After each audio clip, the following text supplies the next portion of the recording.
ఏ జన్మలో ఏ తీరని రుణం ఉందో, మరెందుకు ఇంతలో ఈ బంధనం ఇన్నింతలు పెరిగిందో. అమాయకమైన నీ చిన్నారి నవ్వును ఏ తల్లి కందో, ఇటే నీ దారి ఉందని నిన్ను ఏ సుడిగాలి పంపిందో.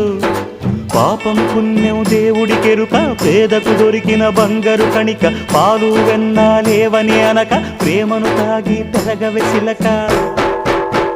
వలేసే పాడు లోకం కంటపడక ఉండు నాయనక, ఇలా నా గుండెలోనే గువ్వల కొలు ఉండిపోయింక.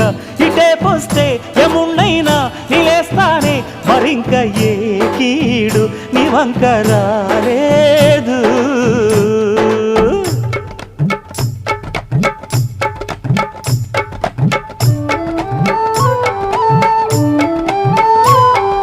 జాగోరే బేతాళా, నీ జాదు సూపెట్టాల.